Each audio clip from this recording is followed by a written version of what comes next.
Pemirsa Teropong News TV kembali bersama saya Poppy Rahmawati. Masih dalam program Bincang-Bincang Politik menjelang Pilpres. Saya kali ini sudah bersama dengan salah satu narasumber yaitu pengamat komunikasi publik yaitu Pak Oscar Fitriano. Apa kabar Pak Oscar? Baik, baik. Baik, alhamdulillah. Ini masih pemberitaan fokus pada Pilpres ya Pak ya. Sebagai pengamat komunikasi publik, melihat kita review dulu nih Pak. Kemarin sudah 3 kali debat pertama, kedua, ketiga sudah membahas mengenai ketiga kemarin pertahanan, lalu pertama juga keamanan juga sudah ya hukum dan HAM, lalu ekonomi juga sudah. Masih ada 2 kali debat lagi nih Pak, tanggal 21 dan juga nanti tanggal 4 Februari. Masih ada materi tentang pendidikan, kesehatan, sumber daya alam dan lain-lain. Sebagai pengamat, melihatnya harusnya seperti apa sih Pak? Karena masih ada 2 debat lagi, pasti masyarakat menantikan hal itu ya Pak. Baik, terima kasih. Selamat malam Mbak Poppy.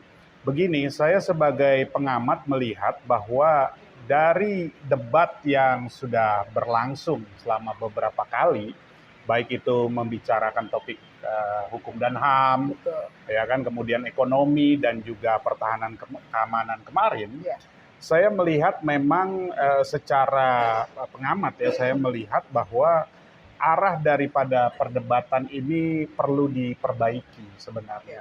Memang substansi debat yang diinginkan masyarakat untuk membangun demokrasi yang lebih baik adalah harus lebih ke arah visi misi, kemudian program yang akan dilakukan oleh calon presiden maupun calon wakil presiden ini selama 5 tahun ke depan. Seperti apa mereka akan menjalankan visi misi program kerjanya di bidang hukum dan HAM, ekonomi, pertahanan keamanan selama 5 tahun ke depan, kemudian disanggah oleh pasangan capres dan cawapres yang lain mengenai kekurangan dan kemudian ditambahkan kelebihannya yang dimiliki oleh salah satu pasangan calon presiden maupun calon wakil presiden, sehingga kemudian masyarakat akan secara terbuka lebar memilih mana sesuai hati nuraninya, visi misi maupun program di bidang-bidang tertentu yang menurut mereka paling cocok untuk dilakukan selama 5 tahun ke depan. Nah, yang selama ini kita lihat mungkin dari pelajaran dari debat Capres yang ketiga kemarin, memang banyak ditonjolkan untuk menyerang secara pribadi, kemudian menyerang karena adanya suatu kesalahan. Memang secara hukum itu tidak ada masalah gitu kan pada saat debat Capres. Kita lihat juga di Amerika ya, waktu itu mungkin Donald Trump dengan Hillary Clinton juga melakukan itu ya. Donald Trump misalnya juga mengatakan bahwa Hillary Clinton itu mempunyai email-email kepada CIA yang kemudian melanggar etika publik di Amerika tentang pajak kalau nggak salah. Nah, mungkin karena melihat debat di Amerika itu kali ya, mungkin kemudian di Indonesia coba diterapkan bahwa ada debat dengan menyerang isu-isu personal atau kesalahan-kesalahan yang pernah dilakukan oleh salah satu capres pada masa lalunya. Akan tetapi menurut saya lebih tepat atau lebih akan bermanfaat bagi masyarakat dan juga demokrasi di Indonesia ini. Dan kita perlu ingat bahwa biaya untuk debat calon presiden itu nggak murah loh. Betul. Bisa memakan kira-kira di angka 11 miliar sekali debat gitu kan. Artinya uang yang sudah dianggarkan ya oleh KPU, ya ini uang masyarakat untuk debat itu sebaiknya memang dimanfaatkan oleh para pasangan calon presiden dan calon wakil presiden untuk benar-benar mengeluarkan ide-idenya, visi misinya pada bidang-bidang yang sudah ditentukan. Tentu saja akan dibawa kemana Indonesia ini 5 tahun ke depan, sehingga pilihan masyarakat menjadi lebih pasti, tidak memilih kucing dalam karung gitu kan. Nah, itu yang lebih penting, dan itu juga yang mungkin bisa diperbaiki dengan debat-debat berikutnya menurut saya. Oke. Sebagai pengamat komunikasi publik, sebenarnya melihat kejadian kemarin, karena tadi kita juga mereview kejadian yang debat terakhir yang ketiga itu, respon dari masyarakat akan melihat hal itu jadinya seperti apa nih Pak? Ya, yang pertama tentu sajian debat capres yang diselenggarakan oleh KPU harusnya memang berbeda dengan ya sajian mungkin dengan debat-debat yang biasa dilakukan oleh program-program televisi gitu ya. Kita banyak melihat ya program-program televisi sengaja untuk melihat perdebatan antara pendukung calon misalnya gitu kan. Nah ini kan biasa kemudian saling menunjuk kesalahan daripada dukungannya gitu kan, kemudian juga menunjuk kelemahan ya dengan detail gitu ya. Ini kan untuk membangun mungkin sedikit entertainment lah kira-kira begitu ya, agar kemudian menjadi eye catching bagi masyarakat. Tetapi lain daripada itu untuk debat calon presiden sebaiknya memang diarahkan benar-benar ke substansinya. Gitu ya. Itu yang paling bagus untuk dilakukan pada debat-debat calon presiden ke depan, sehingga kemudian masyarakat benar-benar dicerdaskan, benar-benar diinformasikan mengenai mereka harus memilih pasangan calon presiden atau wakil presiden ke depan berdasarkan visi misi program kerjanya untuk sampai 5 tahun ke depan. Dan memang itu adalah pilihan yang sebenar-benarnya menurut hati nuraninya. Kalau pada debat itu menghadirkan proses emosional, emosi ya berada di dalamnya gitu ya, dan kadang-kadang juga kita tahu ya tidak semua capres dan cawapres itu pasangannya bisa mengontrol emosinya. Justru itu malah tidak akan keluar nanti ide-idenya. Justru dia lebih ke arah tertekan untuk mempertahankan dirinya dibandingkan mengeluarkan ide-ide program kerjanya, sehingga kemudian masyarakat jadi tidak bisa melihat dengan jelas dan gamblang gitu ya apa sih visi misi dan ide program kerja dari pasangan capres dan cawapres. Artinya ekspresif dan emosi itu normal sekali ya? Ya, betul. Oke. Lalu ini sudah menjelang detik-detik nih, tinggal 32 hari lagi pemilu akan dilaksanakan. Lalu ada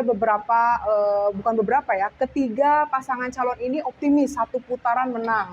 Lalu jika kita berandai-andai dulu nih Pak, ada 2 opsi, 1 kali putaran menang seperti apa, kalau 2 putaran menang seperti apa. 1 kali dulu, kalau misalnya 1 kali putaran sudah melahirkan 1 pasangan, itu akan seperti apa sih Pak kalau Bapak melihatnya?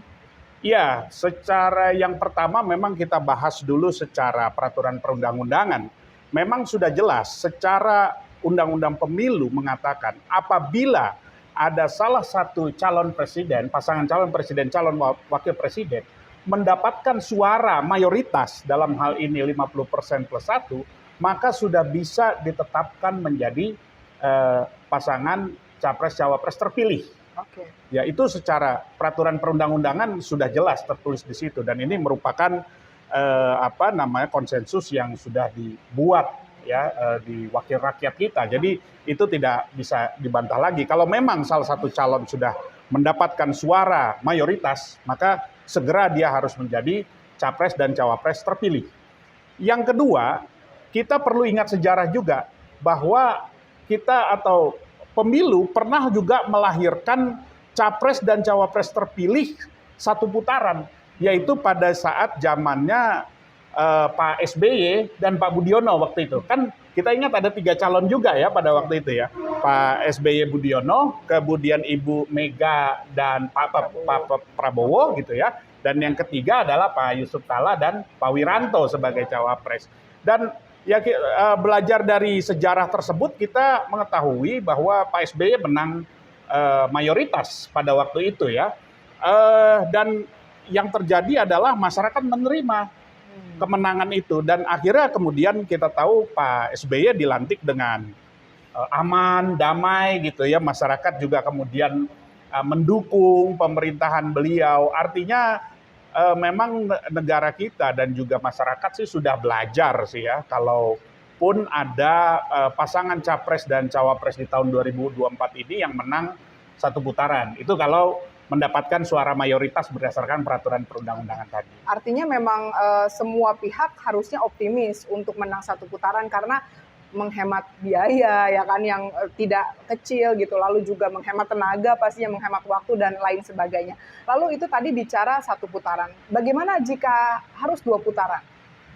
Iya, tidak ada masalah juga gitu kan. Memang peraturan perundang-undangannya mengatakan kalau tidak ada satu calon presiden atau cawapres yang mendapatkan suara mayoritas, ya, jadi 50% plus 1 itu, maka akan berlanjut ke putaran kedua.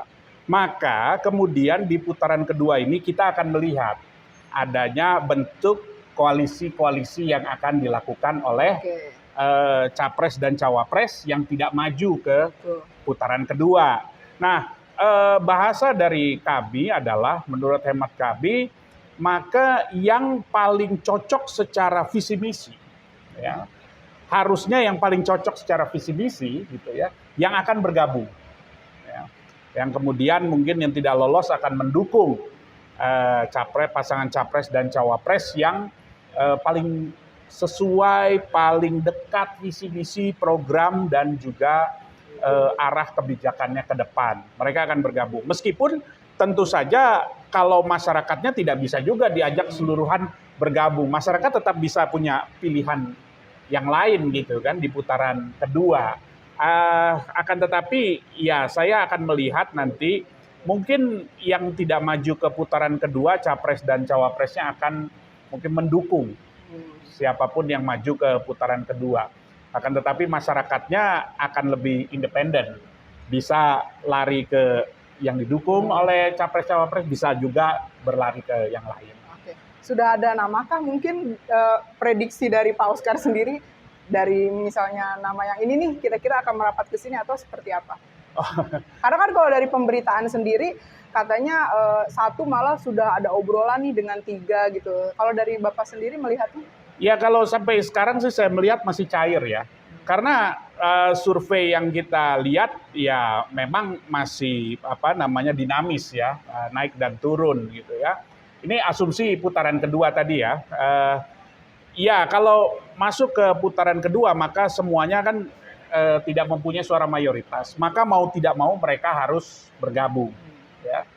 Yang saya lihat ya sudah mulai mencoba membangun ini memang dari capres nomor 1 dengan capres nomor 3 memang yang sudah melihat, tapi kan tentu saja tidak bisa dipastikan bahwa di putaran kedua mereka akan bergabung karena kita harus melihat apakah kemudian ada MOU di situ, apakah kemudian ada pernyataan sikap dan kalau sekarang terlalu dini dan mungkin juga masih cair lah koalisi yang akan dibangun oleh capres dan cawapres ini ketika masuk ke putaran kedua karena tentu dari 3 nanti harus menjadi 2 kan.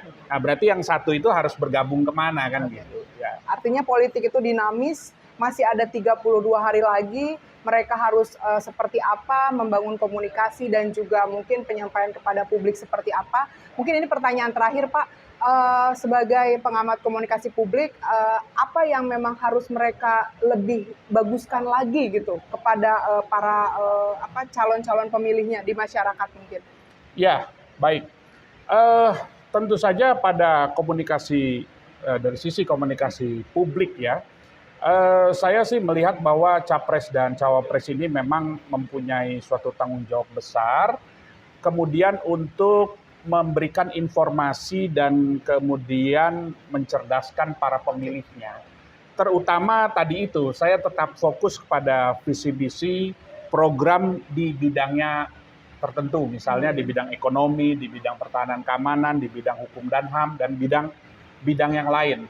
Ya, kemudian juga banyak berinteraksi dengan lebih banyak pihak, ya, untuk kemudian mengkomunikasikan visi misi itu. Bukan sekedar membangun gimmick, ya memang itu juga perlu membangun gimmick, tetapi fokusnya adalah informasi dan juga pencerdasan kepada masyarakat. Oke, baiklah. Hal seperti itu yang memang menjadi harus garis besar bagi ketiga pasangan calon ya Pak.